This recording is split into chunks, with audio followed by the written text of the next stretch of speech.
Hello. Today we are going to go through the natural notes on the ukulele and map out the whole fretboard here for you. This is Jeff, Jeffrey-Thomas.com, and first things first, I have my ukulele strung with a low G instead of a high G, so you'll notice that I've written high G and low G to make sure that you can get placement of the notes where, depending on how you have your ukulele strung, right? And let's see, the tuning is going to be G, C, E, A, and taking a look at the musical alphabet, A, B, C, D, E, F, G, back to A again, no H's, and that's the way the alphabet is, and it's important to understand how that applies to instruments. It helps you understand a lot about them, for sure. Okay, and you'll notice underneath or in between the alphabet, I've written a W or a half. The W is going to stand for whole step, and the half is going to stand for half step. And then also, above each note you're going to see a number, dash, number. That number means string and fret. Okay? So now here we can get started placing things. 4th string open is going to be G. And the only thing that's really going to change for you, depending on what G you have on your ukulele, is where the note is on the notation. So for example, if you have a high G, it's going to be on the 2nd ledger line of the staff. If you have a low G, like mine, it's going to be 2 added ledger lines and then the space below that, right? Okay, now moving forward, going to A, 2nd fret. 0, think of an open note as 0, and then to the 2nd fret. That is a whole step. If the note were a half step, it would go to the 1st fret, 0 to 1, but it's not, so 0 to 2, right? Also, we're only dealing with natural notes here. No sharps, no flats, no double sharps, no double flats, only natural notes for now, okay? So here's A, 4th string, 2nd fret. A to B is going to be a whole step, so we move to the 4th fret. B to C, half step. 4th fret to the 5th fret, okay? C to D, 5th fret to the 7th fret. D to E, whole step, 7th fret to the 9th fret.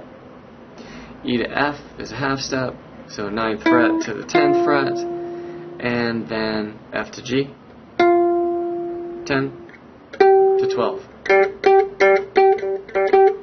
Okay, now, continuing forward, we stop at the 12th fret on all of these strings. No mystery, the notes just continue. This is G, and then A would be here at the 14th fret, right? And then you're going to run out of room here. So all of these notes that are past the 12th fret are repeats of what's happened here, an octave higher. Okay, now going to the 2nd string, we have, actually, sorry, 3rd string, C.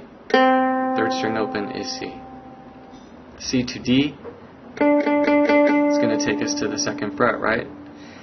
D to E, 4th fret. E to F, half step. 3rd string, 5th fret. F to G, whole step. 3rd string, 7th fret. G to A, 3-9. A to B, takes us to the 11th fret, and then a half step to take us back to where we started, an octave higher. Okay, now, tuning notes. Let's go back to the 4th string for a second. C at the 5th fret on the 4th string should match to the 3rd string open. And this is your first tuning note. It's actually a duplicate note also. Getting into more of the details about standard notation. So if you saw the C written and you were like, well, which one do I play? No worries. Usually in standard notation, there's going to be a number in a circle which is going to specifically tell you if they want the C on the 4th string or on the 3rd string open. So when notation is right, all of the details will be there, okay? Moving to the second string, we have second string open, E. Half step takes us to first fret, right? And then we will go to a whole step up to G, and then we are moving from G to A. Also a tuning note, right? A to B, whole step, fifth string to the fifth fret to the seventh fret. B to C is a half step, takes us to the 8th fret. C to D, 10th fret, and then D to E, 12th fret. Okay, and notice also a note is either going to be on a line or a space, right? So as we're moving up here, we're not skipping anything, so the notes are going to, for example, on the first string we start with A on a space, second space of the staff. Then when we go to B, we move up to the next line.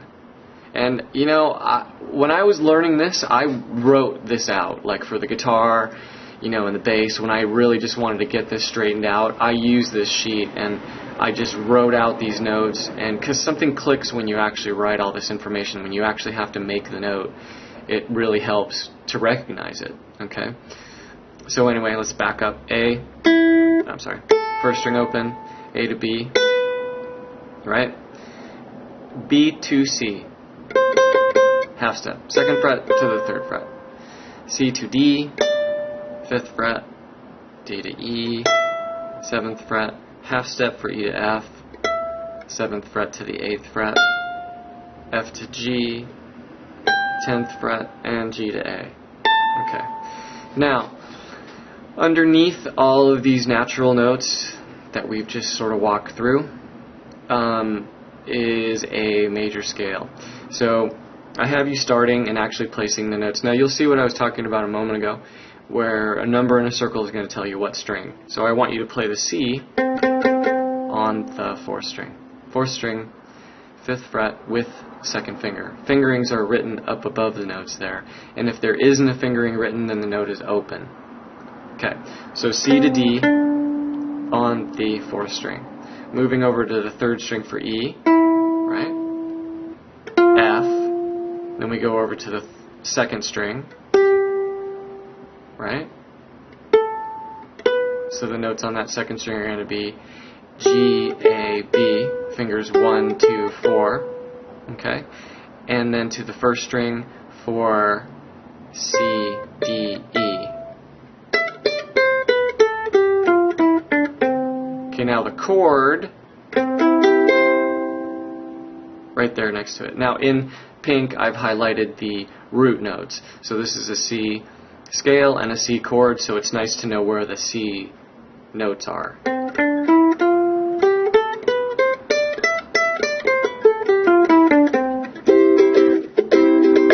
Okay, so you can practice this a couple different ways. I'm using fingerstyle on the uke. Some people are going to be using a pick, right? So either way,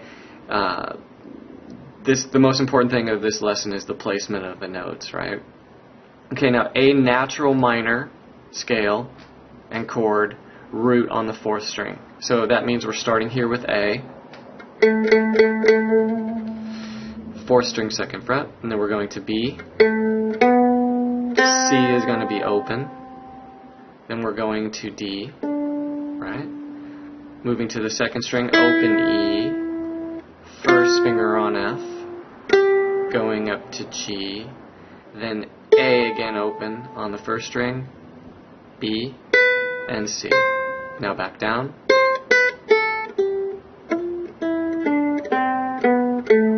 Again.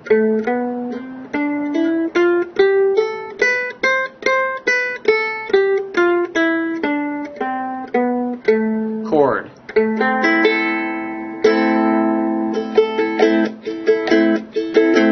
Okay, so you can jam it up a bit, go back and forth from the chord to the scale. There's, and now you're placing things on the ukulele. So, very important. I have also this information for the bass and the guitar, and this is really kind of the first eye-opener. to get you placing the whole range of either the guitar or the bass or the ukulele on paper. Really important. So I hope it was a little informative and maybe kind of fun. Anyway, I will catch you later.